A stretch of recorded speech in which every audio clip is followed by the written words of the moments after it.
අයිබෝන් leadership and people management විෂය යටතේ පළමුව පැවරුම වශයෙන් අද අපි සාකච්ඡා කරන්න බලාපොරොත්තු වෙන්නේ ඩොලර් මිලියනක් වටිනා පරිශ්‍රණයක් ව්‍යාපෘතියක් වන එල්ඩකියා ප්‍රොජෙක්ට් ගැන. එය මෙහෙයවන ප්‍රධාන පරීක්ෂක වන ආචාර්ය ඇඩම් වුඩ්ගේ නායකත්වය ගැන. ඇඩම් වුඩ් ජාත්‍යන්තරව පිළිගත් තම ශේෂ්ත්‍රය පිළිබඳ ගැඹුරු දැනුමක් ඇති දක්ෂ විද්වතෙක්. නමුත් සමාජිකින් 11 දෙනෙකුගෙන් සමන්විත කණ්ඩායමක් මෙහෙයවීමේදී ඔහුට ගැටලු ගණනාවකට මුහුණ දීමට සිදු වෙලා තියෙනවා. විශේෂයෙන්ම සම්පත් හා මුදල් හිඟේ හේතුවෙන් කණ්ඩායම මහත් පීඩනයක් යටතේ කටයුතු කරමින් සිටියේදී ඇඩම් වුඩ්ගේ කලකිරීම හා හැසිරීම හේතුවෙන් තම කණ්ඩායමේ සමාජිකින්ද මානසික වශයෙන් අවපීඩනයකට ලක් වෙලා සිටිනවා. අද අප කණ්ඩායම ස්කිල් අප්‍රෝච් න්‍යාය භාවිතා කරමින් ඇඩම් වුඩ්ගේ නායකත්වයේ සාර්ථකත්වයන් සහ අසාර්ථකත්වයන් විශ්ලේෂණය කර මෙම ව්‍යාපෘතිය සාර්ථක කර ගැනීමට අවශ්‍ය නායකත්ව වෙනස්කම් හඳුනා ගැනීමට බලාපොරොත්තු වෙනවා. ඒ සඳහා මෙම ව්‍යාපෘතිය පිළිබඳව කරුණු ඉදිරිපත් කිරීම සඳහා මම කණ්ඩායමේ අංග සමාජිකින්ට ආරාධනා කරනවා. මේ ව්‍යාපෘතිය අපිට ප්‍රධාන ගැටලු කීපයක් දක්නට ලැබෙනවා. මේ ව්‍යාපෘතිය අඩු පිරිවැයකින් ක්‍රියාත්මක වන ව්‍යාපෘතියක්. ඒ වගේම කණ්ඩායම් සමාජිකයන් තමන්ගේ සාමාන්‍ය වැඩ කාලයට වඩා 20%ක 30ක අමතර වැඩ කාලයක් ව්‍යාපෘතිය වෙනුවෙන් යොදවනවා. ඒ වගේම මේ කණ්ඩායම් නායකයා කණ්ඩායම් සමාජිකයන්ට රැස්වීම්වලදී ප්‍රසිද්ධියේ දොස් නැගීමක් සිද්ධ වෙනවා. ඒ වගේම කණ්ඩායමේ එකිනෙකාගේ දායකත්වය හඳුනා ගැනීමක් හෝ ඔවුන්ට ප්‍රශංසා කිරීමක් සිද්ධ වෙන්නේ නැහැ. නායකත්ව කුසලතා ප්‍රවේශය අධ්‍යයනය කිරීමේදී ඉතා වැදගත් වන අධ්‍යයනයන් දෙකක් අපිට හඳුන්වා ගන්න පුළුවන්. පළවෙනි එක තමයි රොබර්ට් කර්ස් විසින් හඳුන්වා දෙන ලද නායකත්ව කුසලතා අධ්‍යයනය. මෙම අධ්‍යයනයට අනුව කිසියම් නායකයෙකු සාර්ථක නායකයෙකු වීමට නම් ඔහු සතුව තිබිය යුතු මූලික කුසලතාවයන් තුනක් හඳුන්වලා දීලා තියෙනවා. පළවෙනි එක තමයි තාක්ෂණික කුසලතා. දෙවෙනි එක තමයි මානව කුසලතා. තුන්වෙනි එක තමයි සංකල්පීය කුසලතා. විශේෂයෙන්ම ආයතනයේ ඉහළ පෙළ කළමනාකාරීත්වය ගත්තොත් ඔවුන්ට සංකල්පීය කුසලතා මෙන්ම මානව කුසලතා එකසේ වැදගත් වෙනවා.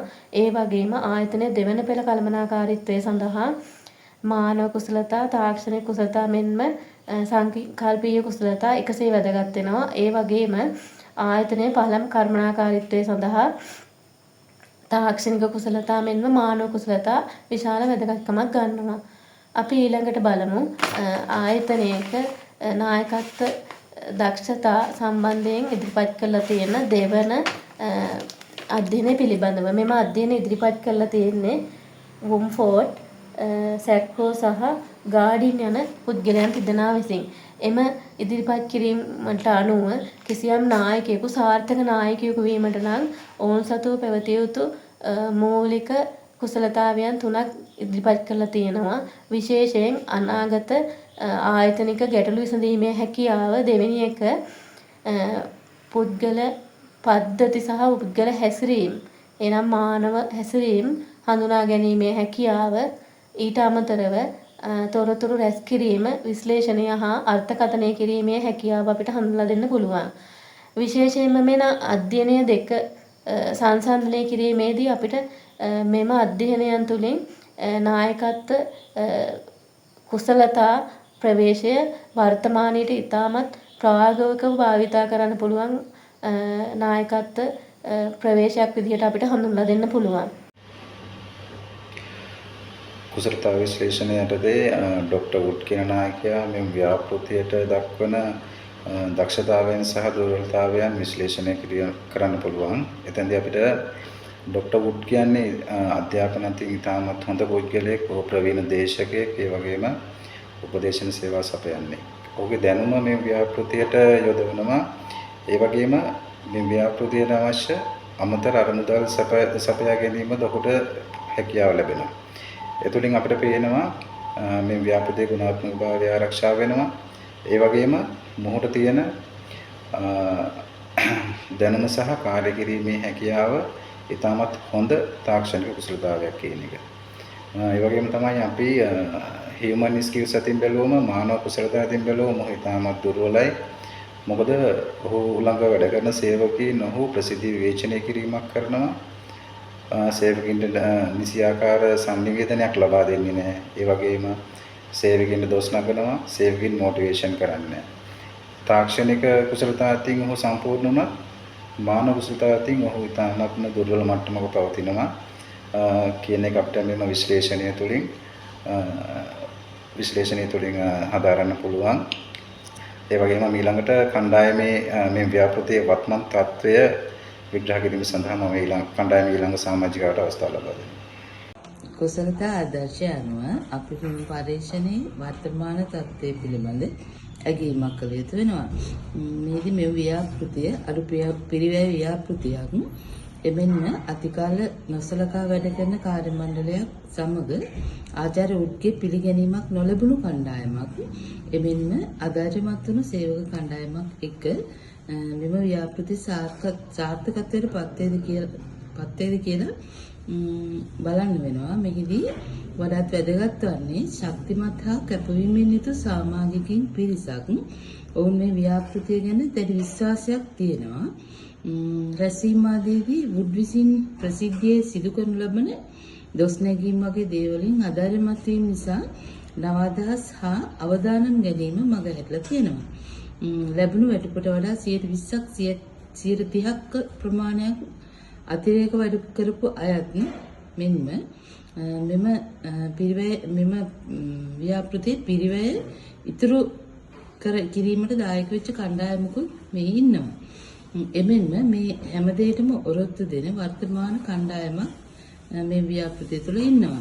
මේත් එක්ක මෙම ව්‍යාපෘතියේ වර්තමාන තත්ත්වය හැඩගැහිලා තියෙනවා. අපි අදහසක් ගමු මෙම ව්‍යාපෘතිය සාර්ථක වේද කියන දේ පිළිබඳව. මේ ව්‍යාපෘතිය සාර්ථක කරගන්න නම් අපි ડોක්ටර් උඩ්ට ලබා දිය යුතු උපදෙස් කීපයක් තිබෙනවා.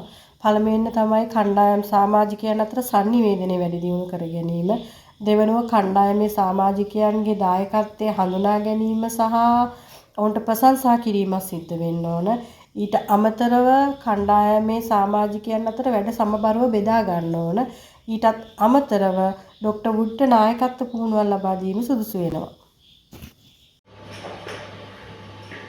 නායකත්ව සංවර්ධන සැලැස්මේ මෙම ව්‍යාපෘතියට අදාළව ડોක්ටර් උඩ් කියන නායකයාට සම්බන්ධව සංවර්ධනය කිරීමට අවශ්‍ය කුසලතා හඳුනා ගන්න පුළුවන්. විශේෂයෙන්ම මෙතෙන්දී අපිට හඳුනා ගන්න වෙන්නේ මානව කුසලතා සංවර්ධනය. එතෙන්දී අපිට මෙම නායකයාට විශේෂයෙන්ම නායකත්ව පුහුණු අවස්ථාව ලබා දෙන්න ඕන. එතෙන්දී සංනිවේදන හැකියාව, ආවේග බුද්ධිය වැඩි දියුණු කර ගැනීම සඳහා අවශ්‍ය උපදේශ පුහුණුව ලබා දෙන්න පුළුවන්. ඒ වගේම තමයි සේවකගේ කාර්ය සාධනය ඒ වගේම ඔවුන්ගෙන් ලැබෙන අදහස් ප්‍රතිපෝෂණ ඇගීම ක්‍රමයක් සකස් කරලා දෙන්න පුළුවන්. මෙන්න මේ වගේ නායකත්ව සංවර්ධන සැලැස්ම උපාය මාර්ග ක්‍රියාත්මක කිරීම වඩාත් උචිතයි කියන එක පෙන්වා දෙන ගමන් අවසන් වශයෙන් මේ ව්‍යාපෘතියට අදාළව නායකත්ව කුසලතාවයන් අවසන් නිගමනය කිරීම සඳහා ඊළඟ සමාජිකත්වයට අවස්ථාව ලබා දෙනවා. එහෙනම් අවසානයේදී අපිට ඇඩම් වුඩ් ඉතා උසස් තාක්ෂණික දැනුමක් සහ ගැටලු විසඳීමේ හැකියාවක් ඇති බව අපිට හඳුනා ගන්න පුළුවන්. නමුත් නායකයෙකුට අත්‍යවශ්‍ය වන social judgment skills ඔහු තුළ ඉතා පහළ මට්ටමක පවතින බව පැහැදිලියි. කණ්ඩායම් සමාජිකයින්ගේ කැපවීම අගය නොකිරීම, ඔවුන්ගේ මහන්සිය නිසි ලෙස අවබෝධ නොකිරීම හේතුවෙන් මෙම ව්‍යාපෘතිය සාර්ථකත්වය දැන් අවදානමකට ලක් වෙලා තියෙනවා. ඔහු තම නායකත්ව ශෛලිය වෙනස් කර සහයෝගීතාවය වර්ධනය කරන human skills සංවර්ධනය කළොත් පමණක් මෙම පරිශ්‍රණය සාර්ථකව අවසන් කරන්න පුළුවන්. මෙම කේස් ස්ටඩි එකෙන් අපට ඉගෙන ගත හැක්කේ සාර්ථකත්වයේ රහස හොඳ පරිශ්‍රණයකින් පමණක් නොව කණ්ඩායම අභිප්‍රේරණය කරන නායකයෝ වීමත් සුදුසු බවයි. ස්තුතියි.